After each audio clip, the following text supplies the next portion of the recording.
Bueno, primero que todo me presento. Como bien dijeron ustedes, mi nombre es Ítalo Mercurino, soy fisioterapeuta, kinesiólogo, trabajo en Chile. Eh, Llevo más o menos ya 10 años dedicándome a la kinesiología y les traje este tema que a veces puede ser un poco conflictivo quizás, sobre todo considerando el amplio espectro de pruebas ortopédicas que podemos utilizar en nuestro quehacer kinesiológico o fisioterapéutico, ¿cierto? Y como bien dijo, no sé quién estaba hablando antes, pero como bien dijo, muchas veces puede que puede que caigamos, perdón, en algunos sesgos al momento de utilizar estas pruebas y que en realidad es parte del quehacer finalmente, ya que este puzzle que tenemos que muchas veces solucionar desde el punto de vista del abordaje del paciente, tiende a ser bastante complejo. Quizás sobre todo para aquellos que quizás recién están egresando, por ejemplo, de las carreras de fisioterapia y kinesiología, en los cuales tenemos quizás herramientas acotadas o herramientas que se nos han entregado desde el pregrado, sobre todo, por ejemplo, este tipo de pruebas.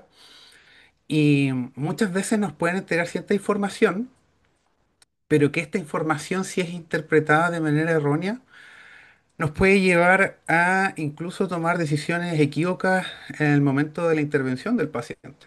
¿Sí? Por otro lado, llega el paciente a nuestra consulta, el usuario, la persona, como ustedes le quieran decir, con el deseo de recibir también una etiqueta diagnóstica. Muchas veces, después de la atención con el médico, llegan con más dudas que certeza, y quieren que alguien les dé más información, ¿cierto? Entonces, en este dilema finalmente terminamos cayendo en ciertas dudas, ¿cierto? Incluso en querer darle una etiqueta diagnóstica al paciente, sumado al diagnóstico con el que ya llegó, y esto justamente puede ser contraproducente tanto para el beneficio del paciente, también como para nosotros centrarnos en el abordaje más correcto o en cómo deberíamos intervenirlo. Em, Creo que para esto es fundamental que manejemos ciertos elementos como kinesiólogos que a veces nos cuesta mucho, me incluyo, que tiene que ver con parámetros psicométricos y de repente analizar un poco los análisis estadísticos que se han hecho a lo largo de la historia para la inclusión de estos test ortopédicos en la práctica clínica. ¿Sí?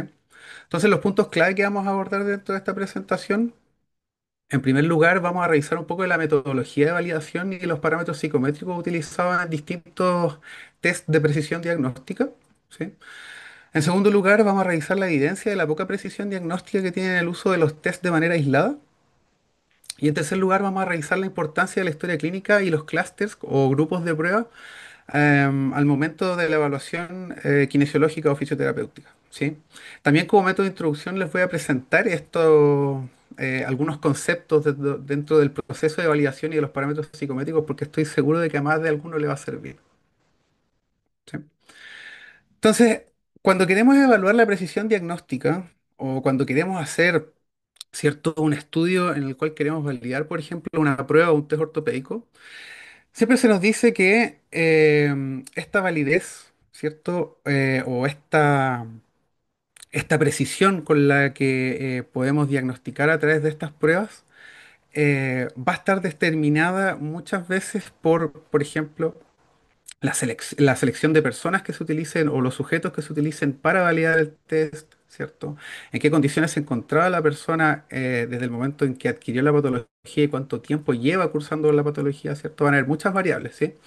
Pero en general la medicina basada en evidencia nos dice que hoy en día deberíamos evaluar la validez de cada uno de estos test diagnósticos de manera sistemática y no a veces casarnos, ¿cierto?, con, por ejemplo, la sensibilidad o la especificidad de ciertos test que se nos dan en la evidencia, ¿sí? Porque muchas veces vamos a darnos cuenta ahora más adelante que estos valores incluso pueden estar inflados, por así decirlo, sobrevalorados, dependiendo de la calidad metodológica que haya tenido el estudio al momento de evaluar la precisión diagnóstica del test.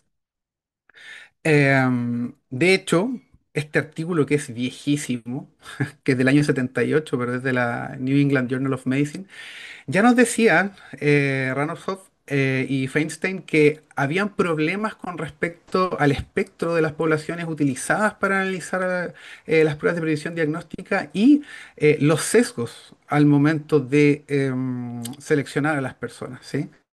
Y de hecho, ellos dejaban la premisa dentro del artículo, que era un artículo de opinión, decía que si no se elige un espectro apropiadamente amplio de pacientes, el test recibirá valores de sensibilidad y especificidad falsamente altos. O sea, es algo que ni siquiera estamos hablando ahora, sino que desde hace muchos años que se habla, ¿sí? Y a medida que vamos evaluando o que vamos revisando la literatura con respecto a los diferentes test de predicción diagnóstica, nos encontramos con varias deficiencias, ¿cierto? También encontramos varias fortalezas hoy en día, sobre todo, al momento de utilizar herramientas que validen y que nos puedan entregar una buena confiabilidad al momento de utilizar estos test. Pero en general lo que encontramos cuando analizamos las distintas publicaciones es, en primer lugar, deficiencias de metodología. En algunos otros artículos podemos encontrar reclutamiento de participantes en el cual puede haber justamente sesgos involucrados que los vamos a mencionar más adelante. Puede haber alteración en la recolección de datos, por ejemplo. Puede haber un error incluso durante el estudio, ¿cierto? En donde se le enseña a los profesionales que van a ejecutar las pruebas, por ejemplo, que no todos la ejecuten de la misma forma y que incluso la interpretación de los tests sea errónea y que finalmente el análisis de los datos también pueda ser erróneo. Entonces, cuando se juntan todas estas variables o todas estas deficiencias que podemos encontrar desde el punto de vista metodológico, es lo que decimos en clínica cuando se alinean los hoyos del queso, ¿cierto? Que es algo que no queremos que pase y que cuando se alinean los hoyos del queso es cuando a veces pueden ocurrir errores catastróficos o podemos darle interpretaciones muy erróneas quizás a estos test ortopédicos o incluso valores de sensibilidad o especificidad demasiado elevados, cuando en realidad los valores justamente están totalmente falseados. Las estimaciones de sensibilidad y especificidad de un test comparadas con su gol estándar pueden ser imperfectas, ¿sí? Debido a estos errores y finalmente van a desviarse sistemáticamente de lo que debería obtenerse en circunstancias ideales. O sea, cuando seleccioné bien a la población, ¿cierto? Cuando no había un sesgo de selección, por ejemplo, si iba a ser, por ejemplo, alguna prueba ortopédica de hombro, pero todas las personas que incluí tenían síntomas severos en cuanto a su patología, probablemente ahí sí iba a tener un sesgo de verificación, ¿sí? Y los resultados consejos pueden llevar finalmente a recomendaciones inapropiadas, no solamente hacia el paciente en cuanto a chequeos innecesarios, ¿cierto? Porque probablemente si hacemos una prueba que es altamente sensible y la incluimos dentro de un triage o dentro de un screening que nos dice que esta prueba además eh, identifica una bandera roja, nos va a llevar a pedirle exámenes innecesarios, chequeos innecesarios o solicitudes de imagen a un paciente que quizás no las necesitaba. ¿Sí? Probablemente también va a afectar a los resultados del paciente porque el paciente va a tener ideaciones negativas asociadas al diagnóstico que nosotros le dimos con respecto a una prueba que quizás no tenía un tan alto nivel de sensibilidad o la bibliografía decía que tenía un alto nivel de sensibilidad más por sí sola no era determinante al momento de la evaluación, ¿sí? Va a afectar en las creencias del usuario, en sus expectativas y también finalmente, si sumamos todo esto, ¿cierto? Si hacemos una sumatoria de todos estos elementos, finalmente afecta también en cuanto a políticas de salud, ¿sí? Porque vamos a tener más personas haciéndose análisis de imagen, más personas quizás sobrediagnosticadas con cosas que en realidad no tienen, etcétera. Entonces, para recordar un poco esta terminología que a veces es un poquito compleja de recordar, que probablemente algunos las vimos en la universidad y después no quisimos verlas nunca más, ¿cierto? Tenemos los parámetros psicométricos, ¿cierto? Que son las que nos ayudan a evaluar la capacidad de un test para clasificarlo correctamente en cuanto a la presencia o la ausencia de una condición en específico, ¿sí? Probablemente todos hemos escuchado la sensibilidad y la especificidad, ¿cierto? En donde la sensibilidad es la capacidad de un test para ser positivo cuando la condición está presente, o sea, los verdaderos positivos o true positives.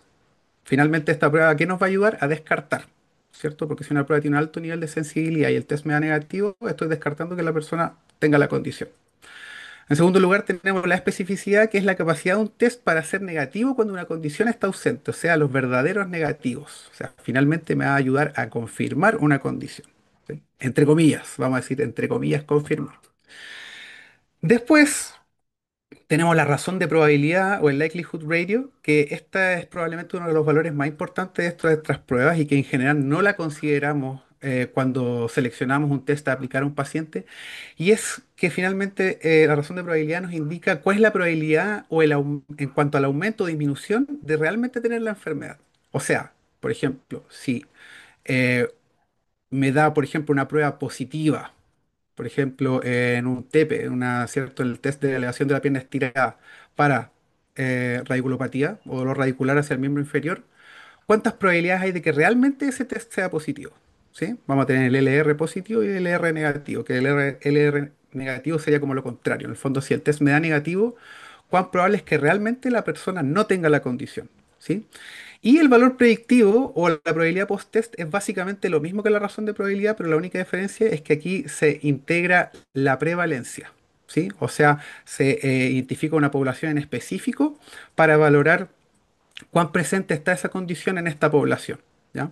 Si se fijan aquí en la imagen de la derecha, yo les muestro un poco cómo se hacen los cálculos en los estudios de test de precisión diagnóstica para saber finalmente qué tan sensible es un test y qué tan específico es un test. ¿Ya? Esto lo pueden revisar después ustedes quizás más tranquilos para no extenderme tanto en esto. Y de hecho lo que voy a hacer ahora, porque probablemente algunos siguen sin entender esto, es que les voy a dar un ejemplo, ¿sí? Un ejemplo para que lo puedan entender de la mejor manera. Antes que eso, eh, debemos entender que hay dos conceptos que también son súper importantes que tienen que ver con la confiabilidad y la validez del test, ¿ya? La confiabilidad nos va a decir cuál es la capacidad de arrojar resultados similares ante la repetición de un test tanto entre examinadores como en un mismo examinador en distintos pacientes, por ejemplo. Ya, o sea, si todas las personas que estamos conectadas aquí, por ejemplo, en esta reunión, aplicamos el mismo test, ¿qué tan posible o qué tan confiable es que todos obtengamos el mismo resultado? Y por otro lado, ¿qué tan confiable es que si yo aplico un test, por ejemplo, hoy día en la mañana, ¿cierto? Cuando le aplique el test en la tarde al mismo paciente, me dé el mismo resultado. ¿Sí? Y la validez es la capacidad de detectar quiénes padecen la condición en la comparación a un gold standard. Por ejemplo, eh, la validez, por ejemplo, de un test de embarazo que se vende en una farmacia, ¿cierto? Que ese en general se hace solo con orina, que probablemente ese es un test altamente sensible, ¿cierto? La comparación al gold standard de ese test sería el examen de sangre, que ese es altamente específico, ya que detecta la hormona, en este caso los estrógenos que podrían estar disparados en una mujer al momento del embarazo. Entonces aquí le dejo este ejemplo que al menos a mí me hace entender mucho mejor esto y en general la gente también, sobre todo los chiquillos de la universidad cuando se lo explico lo entienden bastante mejor. Y es que si se quieren imaginar qué es algo, por ejemplo, altamente sensible, para los que han viajado en avión o han estado en un aeropuerto o han tenido que pasar por un detector de metales, probablemente el detector de metales es el instrumento con mayor nivel de sensibilidad en el aeropuerto. ¿Por qué? Porque independiente de lo que tú lleves en los bolsillos, ya sea un clip, un cinturón, una moneda, lo que sea, probablemente la alarma va a sonar, ¿cierto? Más no es específico, o sea, tú podrías estar llevando una bomba o un clip y el detector no va a ser capaz de detectarlo, ¿cierto? Además, la razón de probabilidad de que realmente lleves una bomba, en este caso tiene un valor de 2, o sea, significa que es dos veces o la probabilidad aumenta en dos veces de que yo traiga una bomba, lo que es bastante bajo. Ya se espera que ojalá el valor en cuanto a razón de probabilidad sea 10 o cercano a 10 para que tenga una muy buena razón de probabilidad positiva. Y por otro lado, la razón de probabilidad negativa es de 0,5. Por lo tanto, es mala. O sea, si no suena, no me asegura que realmente yo no traiga una bomba. ¿Sí? Ahora, si quisiéramos utilizar un test más específico, tenemos aquí a nuestro querido amigo, le vamos a poner Cachupín, que él fue entrenado para detectar el químico específico de una bomba, de un C4. ¿Ya? Entonces, él tiene un alto nivel de especificidad. Él solamente está entrenado para identificar específicamente el olor del químico con el cual tú puedes identificar una bomba. Además, su razón de probabilidad es de 10. Eso significa que si él ladra, lo más probable, o hay eh, la probabilidad se multiplica por 10 de que realmente este sujeto que va aquí, que se ve muy confiable, en realidad no es tan confiable y lleva una bomba. ¿Sí? Y por otro lado, la razón de probabilidad negativa es de 0,1.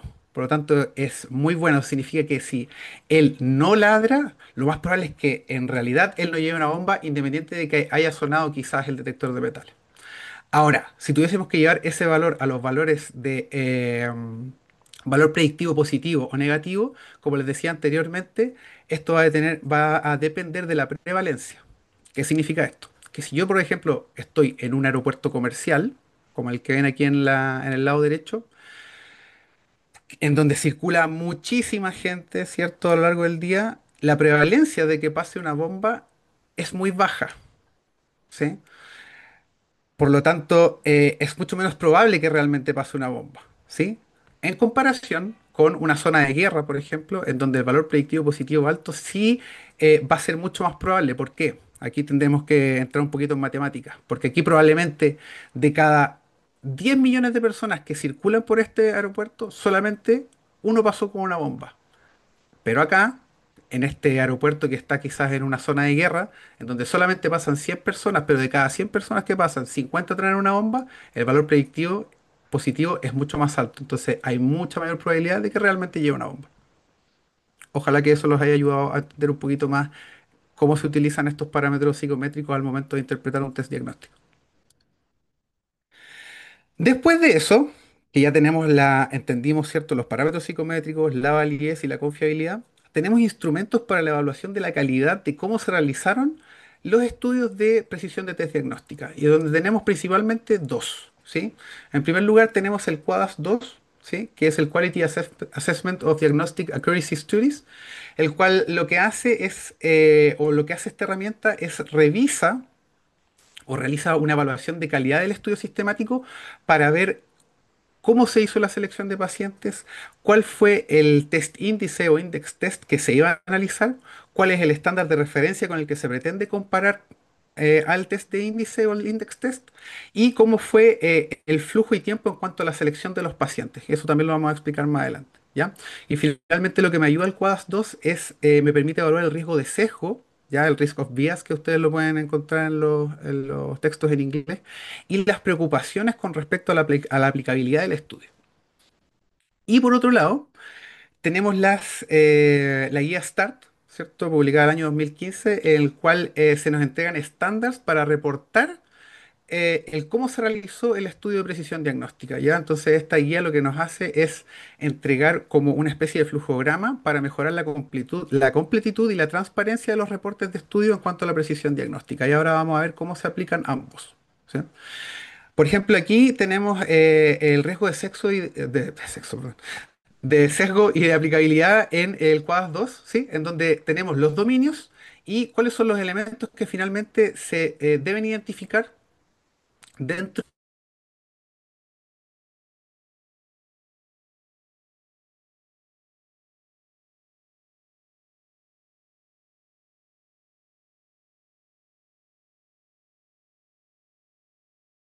de referencia y señalizadoras, sí, no o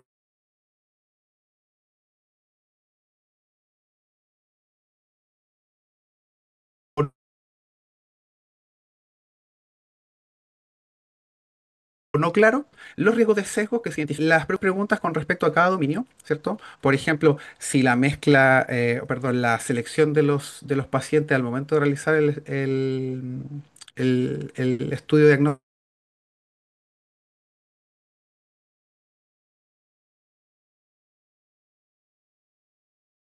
aleatorio, ¿cierto?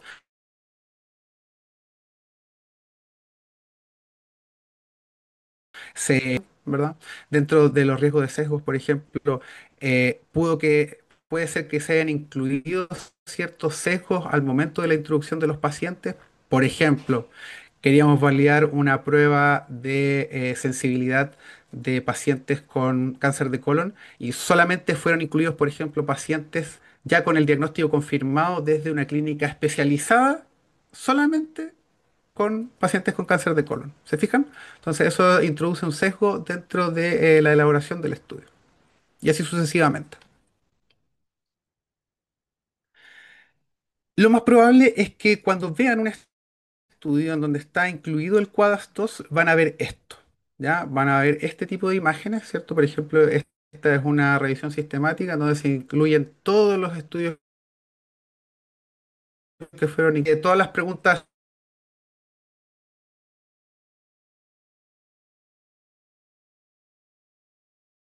representativas para el CUAS 2 y se identifican, ¿cierto?, con el signo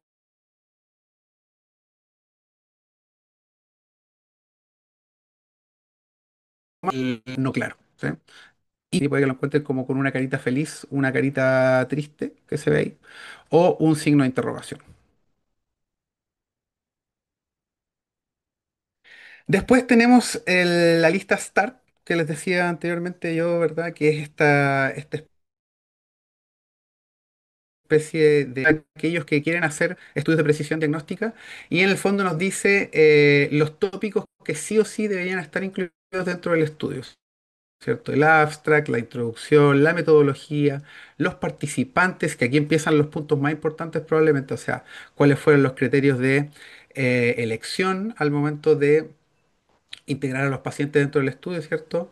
En cuáles fueron las bases potencialmente elegibles para la elección de los pacientes, ¿cierto? Que fueron identificados, por ejemplo, qué se utilizó para seleccionar a los pacientes, los síntomas, los resultados de test previos, etcétera, ¿sí? Después, la metodología del test, cuál es el index test, ¿cierto? Procurar que ese index test no dé un gold standard, que eso también lo vamos a ver dentro de los ejemplos. ¿Cuál fue el análisis metodológico?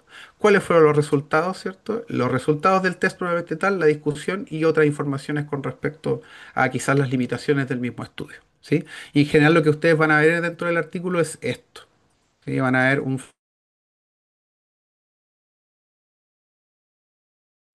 participantes potencialmente elegibles dentro, ¿cierto? ¿Cuáles fueron excluidos y por qué? ¿Cuáles finalmente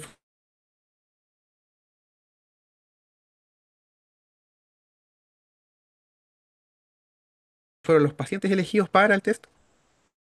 ¿Cuál es el index test? ¿Quién es el test? Fue no, el test de referencia. Imagínense que, por ejemplo, acá estamos comparando un electrocardiograma versus un ecocardiograma, que quizás ese sería, por ejemplo, el test de referencia estándar para ver si un paciente realmente está infartado, ¿sí? Y finalmente, ¿cuál es el valor? ¿Cierto? ¿Cuál es el valor? Y finalmente, a partir del diagnóstico, se considera, ¿cierto?, quiénes realmente tuvieron la condición, quiénes no tuvieron la condición y quiénes fueron no concluyentes. Y así se va evaluando cuáles son los verdaderos positivos, los falsos positivos, los verdaderos negativos y los falsos negativos.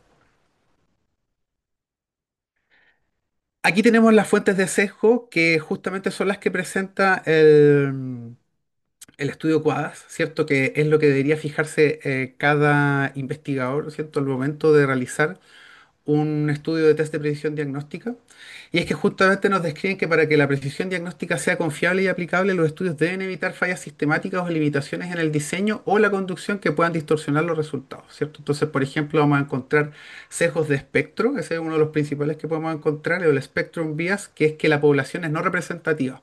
Por ejemplo, yo quería utilizar un test altamente sensible para detectar pacientes que tuviesen trombosis venosa profunda, pero solamente incluía pacientes con marcada sintomatología, o sea, pierna muy inflamada, mucho dolor, signos, por ejemplo, de pérdida de pulso, etcétera. Entonces, eso obviamente va a traer sesgo hacia mi estudio porque aquellas personas que quizás no tenían tanta sintomatología o no tenían la pierna tan inflamada, eh, si nosotros incluyéramos a esas personas dentro de ese test, probablemente bajaría su sensibilidad. ¿Sí?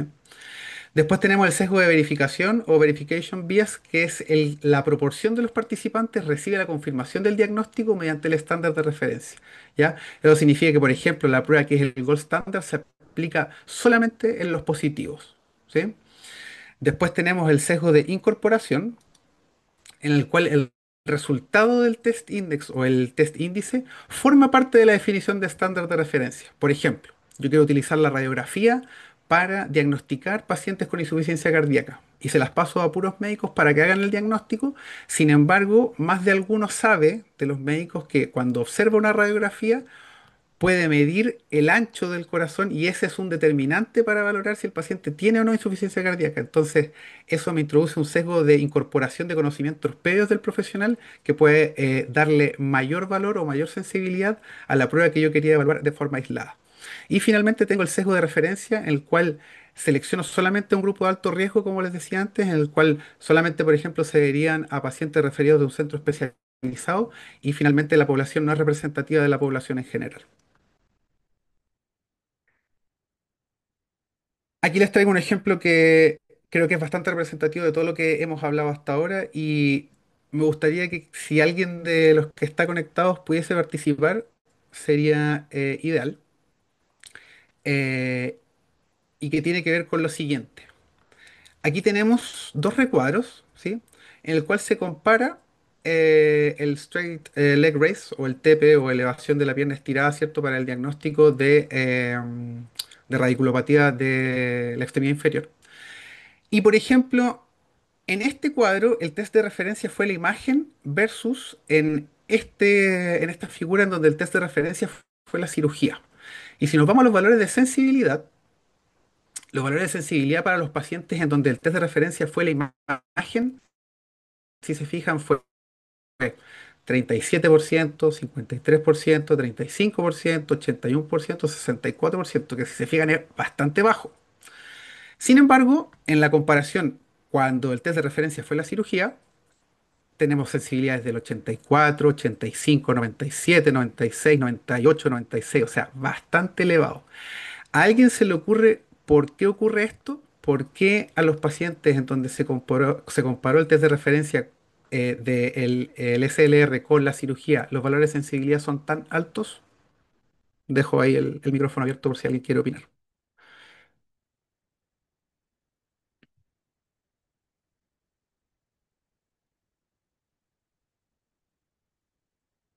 Vamos a dar un tiempo. Si no, yo les doy la respuesta.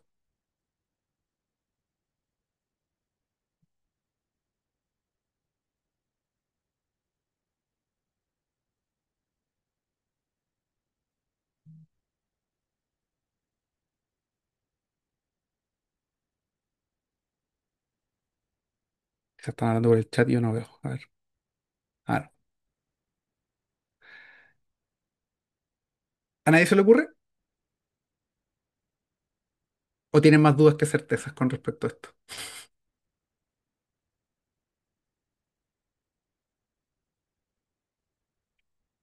Ya les voy a decir yo.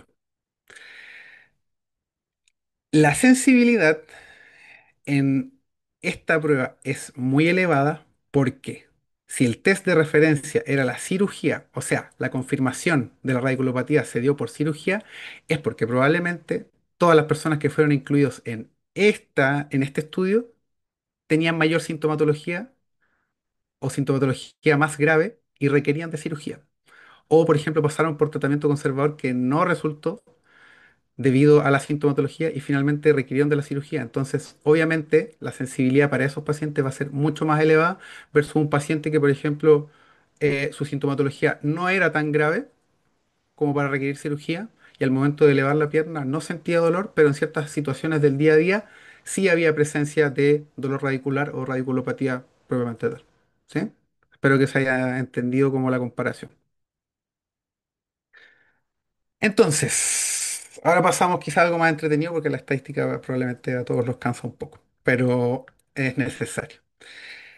¿Qué nos dice la evidencia y todo lo que acabamos de revisar con respecto al uso aislado de los test ortopédicos? Actualmente la evidencia dice que los test usados de manera aislada tienen muy pobre rendimiento diagnóstico. ¿Ya?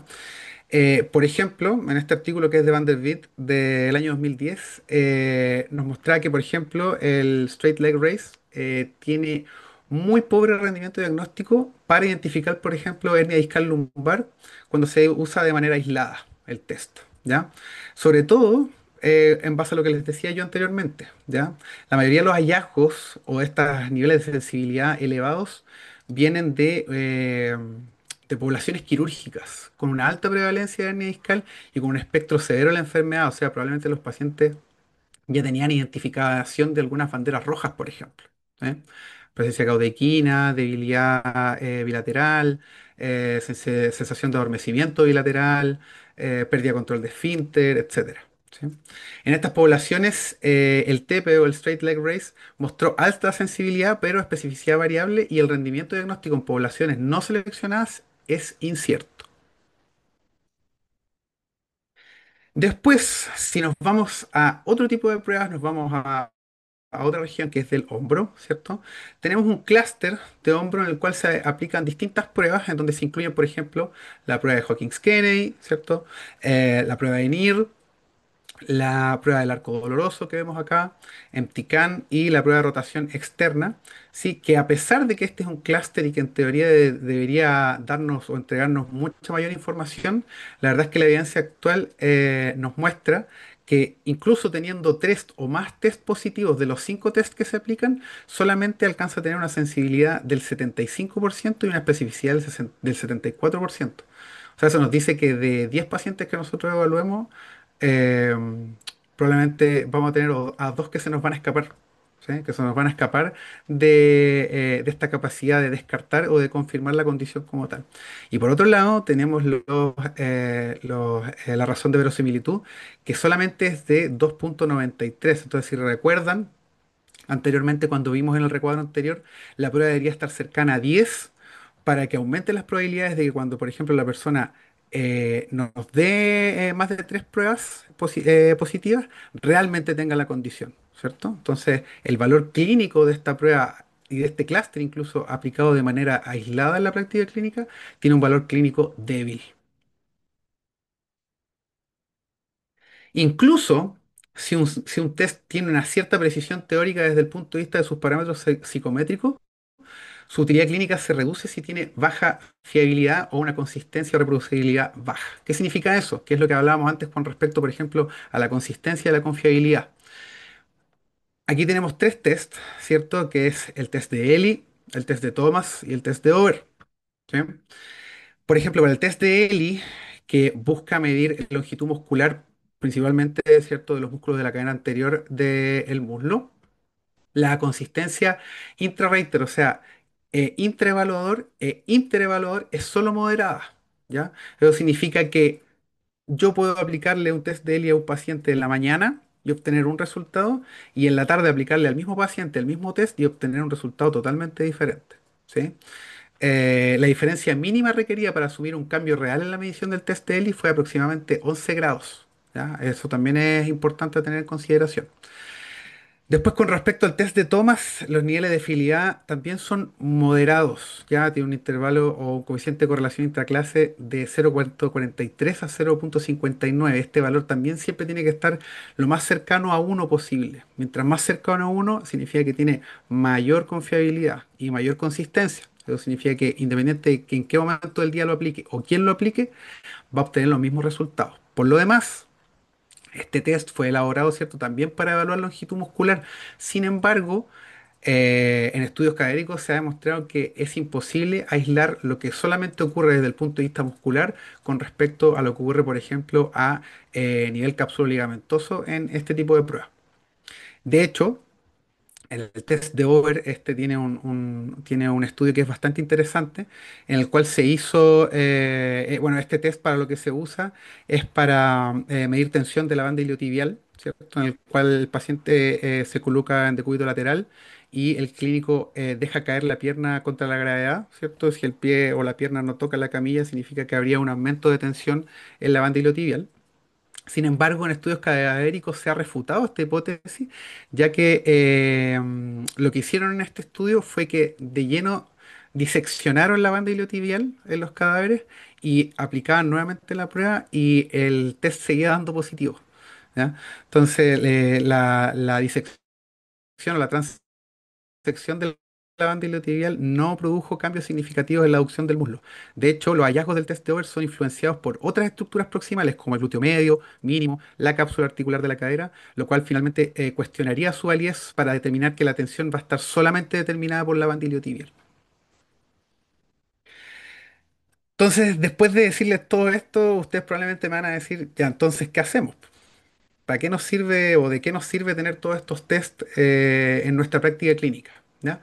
Entonces, si un test ortopédico individual no nos ofrece suficiente precisión diagnóstica o fiabilidad, finalmente, ¿cuál es su valor?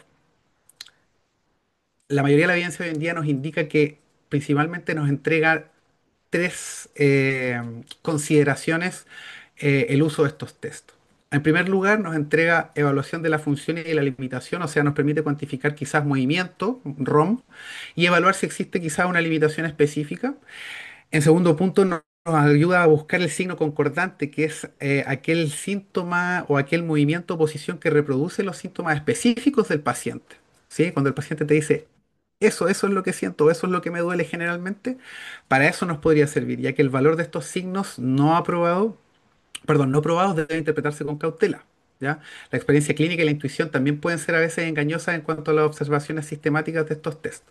Y por otro lado, nos puede entregar monitoreo subjetivo, ¿cierto? Porque le va a permitir al clínico tomar decisiones quizás informadas sobre la progresión del tratamiento, asumiendo que la limitación inherente es inherente a la medición. O sea, eh, puede que yo, por ejemplo, en el futuro quiera reaplicar el test si encontré que el test de manera aislada generaba el signo concordante y compararlo en el futuro, sobre todo cuando yo he visto que el paciente ha mejorado su funcionalidad, ha mostrado resultados prometedores, por ejemplo, en medidas de autorreporte, en un PSFS, por ejemplo, ¿cierto? En el cual se evalúan actividades del día a día en el cual el paciente se ha visto restringido debido a su condición o su dolor.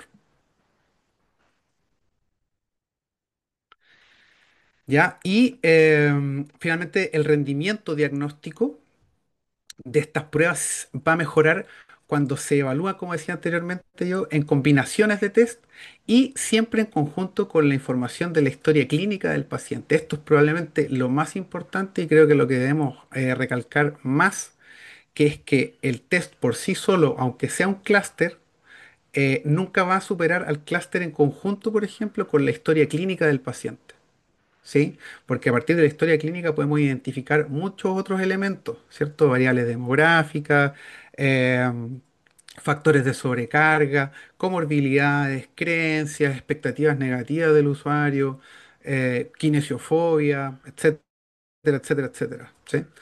Podemos identificar, por ejemplo, fenotipos de dolor, etcétera, que finalmente pueden estar influyendo finalmente en la toma de decisiones y no solamente centrarnos en el resultado de un clúster. Pero obviamente, por sobre el test diagnóstico aislado, lo mejor siempre es utilizar un grupo de pruebas. Por ejemplo, aquí también les dejé el clúster de Wiener, ¿cierto? Que es para diagnosticar radiculopatía cervical, que tiene un bastante alto nivel de sensibilidad, perdón, de especificidad para detectar la radiculopatía cervical cuando los cuatro test son positivos. Si se fijan aquí en la tabla estadística nos dice que tiene un 99% de sensibilidad, ¿sí? Con una razón de verosimilitud de 30,3. O sea que si me da positivo los cuatro test, tengo la probabilidad por 30 veces aumentado de que realmente la persona tenga radiculopatía cervical. ¿Qué nos va a ayudar eso? A quizás que el paciente se ahorre tener que hacerse una resonancia, ¿cierto? Magnética o una radiografía que sabemos que son bastante caras en el servicio de salud.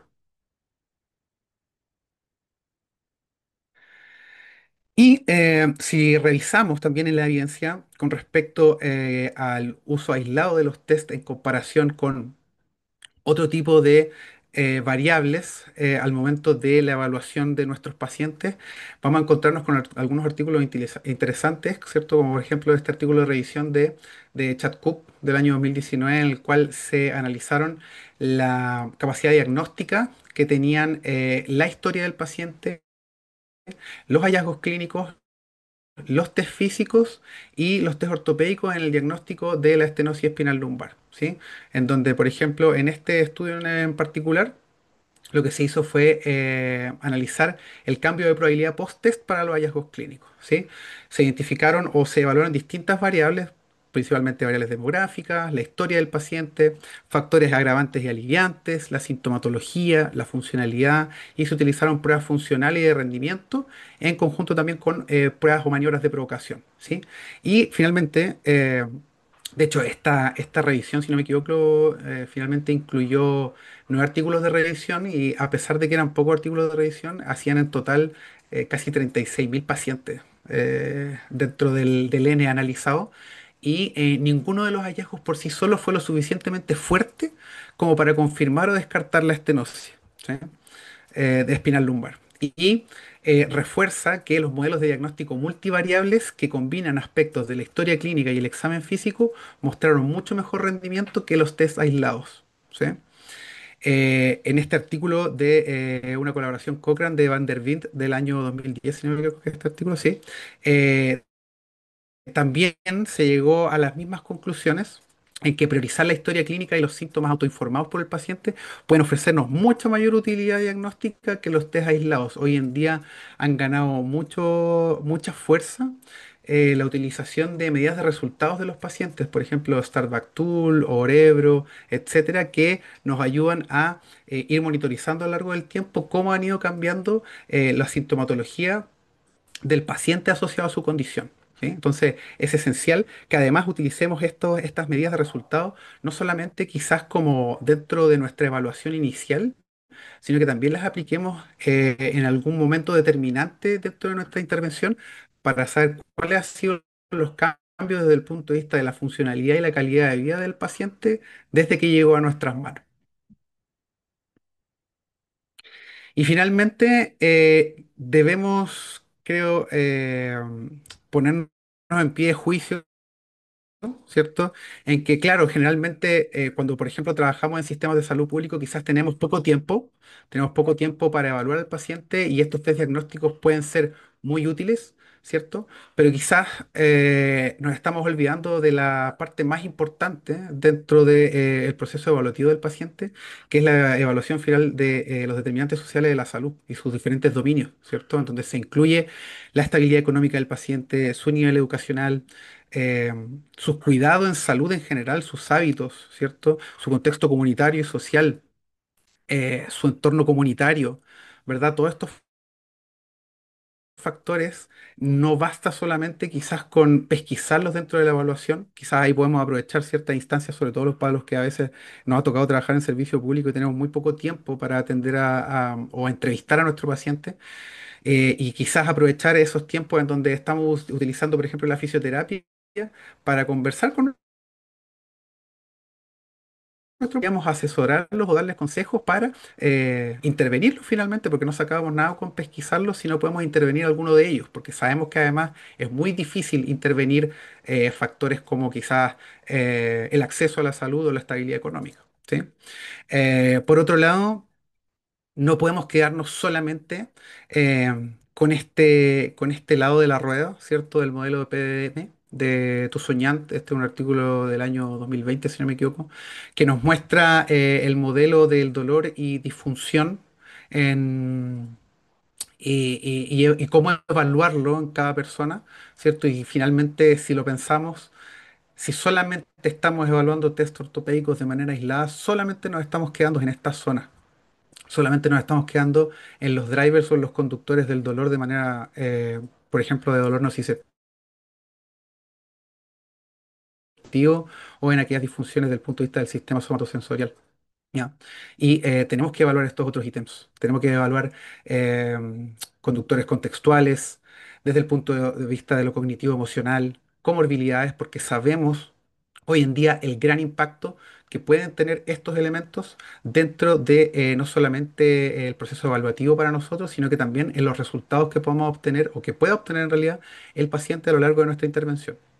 Por lo tanto, es fundamental que identifiquemos estos determinantes sociales de la salud, evaluemos el contexto adjunto de la persona, no solamente evaluando eh, lo kinesiológico o lo kinésico propiamente tal, sino que también hacer la entrevista de un momento ameno, de empatía y de reflexión con el paciente para poder rescatar esta información que muchas veces no podemos obtenerla porque justamente no se da el ambiente en donde la persona se sienta en confianza de compartir esta información. Y aquí finalmente les dejo cómo debería verse, ¿cierto? Eh, la mejor práctica o o la práctica ideal desde el punto de vista del manejo musculoesquelético, en este artículo bastante bueno, en donde está Peter O'Sullivan. del año 2020, en donde se nos entregan 11 puntos principalmente eh, de recomendaciones consistentes para abordar, evaluar e intervenir a pacientes con dolor musculoesquelético, ¿cierto? En donde el primer punto se nos indica que el cuidado debe ser centrado en el paciente, ¿cierto? Se debe incluir el contexto individual del paciente y emplear herramientas de comunicación efectiva, sobre todo considerando la toma de decisiones en conjunto con el paciente. ¿Sí? En el segundo punto, identificar a aquellos pacientes que tengan alta probabilidad de patologías serias o banderas rojas, ¿cierto? Descartarlas y si las encontramos dentro de nuestra evaluación, derivar al paciente, al profesional que corresponda. Evaluar factores psicosociales, desalentar el uso de imagenología, ¿cierto? A menos que se sospeche de patología seria o que hay una respuesta insatisfactoria al tratamiento conservador, ¿cierto? O hayan signos inexplicables de la progresión de los signos y síntomas por los que inicialmente el paciente consultó, ¿sí? O tomar en consideración que es probable también el cambio de manejo asociado a otro tipo de condiciones encontradas a lo largo del proceso de manejo conservador, ¿sí? Siempre que se realice examinación física, incluir ojalá examen neurológico, ¿cierto? Evaluación de sensibilidad, dermatoma, miotoma, reflejos, etcétera. Y evaluar la movilidad activa, pasiva, movilidad accesoria y la fuerza del paciente, ¿sí? El progreso del paciente debe ser evaluado incluyendo medidas de resultados. Ahí se deben considerar las medidas de resultados más atingentes según la condición del paciente, ¿cierto? Siempre proveer no solamente al paciente de educación e información, sino que también a la familia, a los cuidadores en algunos contextos, ¿cierto? No solamente sobre la condición, sino que también las opciones de manejo, ¿sí? No adoptar posturas paternalistas en donde les decimos que la cirugía no sirve por ninguna manera y que la única forma en la que ellos se van a recuperar es a través de la kinesiología, porque recordemos que nosotros no tenemos ninguna bolita de cristal como para saber si nuestra intervención realmente va a tener algún efecto sobre esa persona. ¿Sí? Aplicación de terapia manual solamente como un adjunto, ¿sí? O otros tratamientos, ¿cierto? Basados en evidencia, ¿sí? Aquí generalmente lo que vamos a encontrar es que aquellos pacientes que sean respondedores a la terapia manual probablemente nos vamos a dar cuenta justamente en el examen físico cuando estemos haciendo algún test ortopédico, ¿cierto? Porque los pacientes que probablemente no sean candidatos a la terapia manual son aquellos pacientes que al mínimo tacto probablemente responden con algún grado de hiperalgesia o alodinia incluso. Entonces, quizás esos pacientes no valdría la pena tenerlos en una camilla 1 hora haciéndoles terapia manual sintiendo dolor. A menos que esté específicamente indicado, ofrecer siempre información de manejo no quirúrgico previo a la cirugía. Y el último punto, que probablemente uno de los más importantes, es facilitar la continuación o la reanudación de la persona a su trabajo. Porque en muchos contextos las personas no pueden rehabilitarse o tienen miedo, por ejemplo, de pedir licencia para rehabilitarse porque pueden perder sus trabajos, ¿no? Entonces, esto es parte del contexto y de elementos que deberíamos sí o sí evaluar en nuestra práctica clínica. Eso, chicos, les agradezco mucho por el tiempo. Espero no haberles dado mucho la lata con la parte estadística al principio. Si tienen cualquier duda o consulta, me la pueden hacer llegar por Instagram. También ahí está mi correo y mi teléfono. Y obviamente ahora estoy abierto a cualquier pregunta que me puedan hacer ustedes.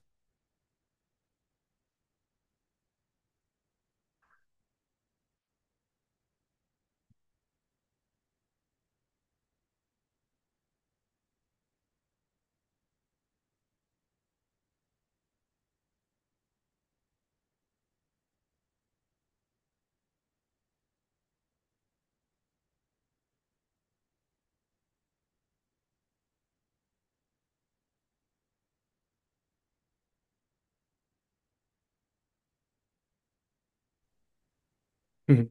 Yo tengo una pregunta, Ítalo. Dime, Estos test Denis. ortopédicos solo va enfocado en lesiones musculoesqueléticas, no van, digamos, para pruebas funcionales, que sé yo, que hablo para el adulto mayor. Hablamos Entiendo. del sitio stand, de la prueba de 6 minutos, eso Lo ya que, es. lo que tienes que evaluar ahí o tienes que considerar es si la herramienta que, por ejemplo, tú estás utilizando tiene criterio no evaluativo diagnóstico.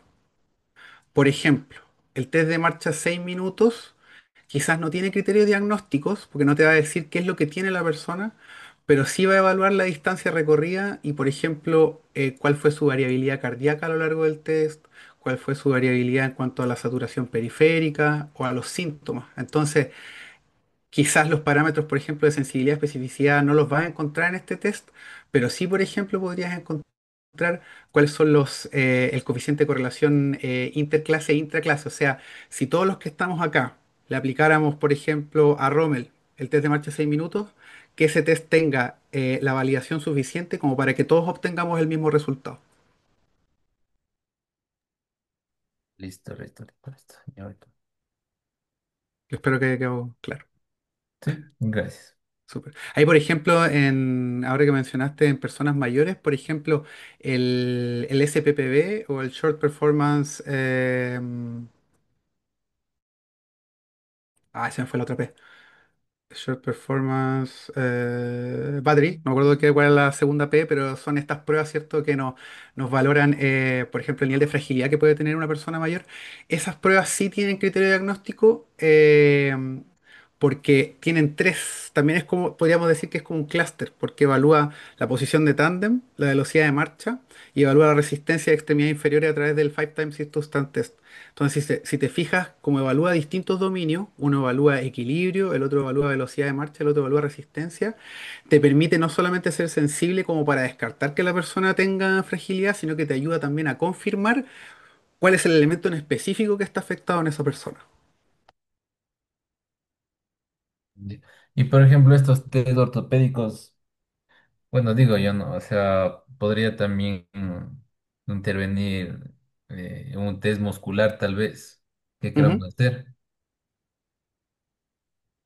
Por ejemplo, un test de fuerza muscular, dices tú. Exacto, sí, sí, o sea, a eso me refiero. Ya, mira, por ejemplo, ahí tienes el clásico MRC Sum Scale o la escala de Daniels, como le dicen algunos, que la escala de Daniels también a veces tiene un bajo nivel de confiabilidad porque va a depender mucho de quién aplique la prueba, ¿cierto? Quizás para mí, por ejemplo, que soy muy fuerte, no, mentira, pero por ejemplo yo puedo tener más fuerza que tú, entonces cuando estoy evaluando a un paciente, quizás para mí un paciente sea M4 y para ti sea M5. ¿Te fijas? Entonces eso justamente va a estar determinado por la expertise del evaluador, pero finalmente introduce algún grado de sesgo al momento de evaluar la prueba. Por ejemplo, en la misma escala de Daniels, el M1 evalúa contracción visible a nivel muscular. ¿Te fijas? Y a lo mejor yo la veo, pero tú no la ves. Entonces la valoración es totalmente subjetiva y eso hace que la prueba pierda validez. Sí, sí, exactamente. Pero bueno, bueno, muchas de las veces, y bueno, he estado leyendo que el test de Daniel ya casi no No, ya no tiene se mucha usa. evidencia, como que ya no. O sea, y bueno, No. yo no lo ocupo casi. Mira, en Eso algunos es lo- contextos hospitalarios puede servirte, Mm, eh, pero cuando ya el paciente está llegando al M5, la verdad es que pierde mucha confiabilidad y validez. ujú. Gracias, Dieter. Ahí Andrea estaba preguntando cuándo usar una batería de pruebas o clúster. Mira, la verdad es que si tú investigas o buscas así como referencia desde el punto de vista de test diagnóstico, eh, ay, alguien está hablando, ahí lo suelen ser. Eh, Tú generalmente vas a utilizar el clúster porque justamente como es una batería de pruebas, tienes una mayor probabilidad tanto de confirmar como de descartar la condición. Porque en general los clústeres incluyen pruebas dentro de su gama de pruebas que son o altamente sensibles o altamente específicas. ¿Te fijas? Entonces, dentro del mismo clúster te va entregando, por ejemplo, el clúster del ASLEP, ¿sí? Para dolor sacroiliaco o sacroiliitis te va indicando el algoritmo, por ejemplo, si tiene dos pruebas de las cuatro, tanto porcentaje de sensibilidad y especificidad. Si tiene tres test positivos de los cuatro, tal nivel de sensibilidad y especificidad. Entonces, Cuando ya usaste, por ejemplo, una prueba de alta sensibilidad y descartaste la condición, probablemente ya no vale la pena seguir aplicando las otras pruebas dentro del clúster. Pero cuando hay más dudas que certezas dentro de la misma evaluación, probablemente te va a servir si utilizar las otras pruebas. No sé si se entendió. Bueno, y obviamente lo que decía anteriormente, que no basta con que hagas el clúster solamente, sino que también lo que la mayoría de la evidencia dice es que juntes el uso de los clústeres en conjunto con la historia clínica del paciente, porque eso te va a aportar mucha más información. Y ahí preguntaban, aparte del test de Daniels, ¿qué otra forma usted recomienda de evaluar basándonos en qué? Bueno, mira, si vas a evaluar fuerza, si quieres un valor como objetivable, en general va a ser a través de la dinamometría, ¿sí? Entendiendo que la dinamometría a veces no es de gran accesibilidad porque son bastante caros los dinamómetros que son buenos, ¿sí? Hay una opción más barata que es comprar un dinamómetro en AliExpress, ¿sí? Obviamente eso no va a estar validado, pero hay algunos que tienen un alto nivel de resistencia de torque. Entonces, porque hay algunos que tienen un límite. Entonces, si tú lo utilizas, por ejemplo, para medir la extensión de rodilla, va a llegar a un límite y no te va a servir. Entonces, tienes que buscar que tenga un límite superior muy elevado y ese te puede servir, que son son unos dinamómetros que se usan a nivel industrial. El Active 5 sí, sí tiene evidencia. De hecho, gran parte de los estudios utilizan el Active 5 para evaluar dinamometría. Y si no lo tienes, por ejemplo, en contexto musculoesquelético, sobre todo, por ejemplo, en pacientes que quizás tienen dolor persistente, lo que puedes hacer es, para no calentarte la cabeza, por ejemplo, evaluando a través de Daniels, es decir, el paciente es fuerte o débil, con o sin dolor. ¿Sí? Entonces eso es como un poquito más cerrado y no tan sesgado de estar dándole un M0 o un M5.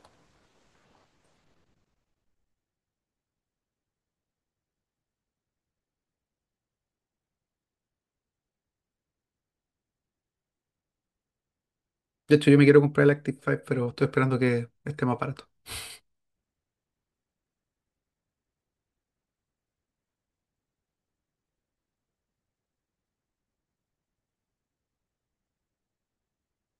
El sesgo que tiene el Active 5 es que la persona esté capacitada al momento de utilizar el dinamómetro. Porque eh, hay variables angulares desde donde aplicas el dinamómetro. Yo no lo tengo, nunca lo he usado, pero una vez estuve en un curso donde hablaban de esto, que es como va a ser súper determinante que quede bien registrado en dónde es el punto de aplicación de la fuerza. Porque, por ejemplo, el Active 5, tú te pones el dinamómetro en la mano y no va a ser lo mismo si aplicas, por ejemplo, quieres medir la extensión de rodilla, si aplicas la resistencia más cerca de la rodilla que más lejos de la rodilla. Entonces eso puede prestarse a errores de interpretación de los valores. Entonces es importante que ojalá haya como una especie de protocolo de medición, sobre todo desde el punto de vista de la investigación.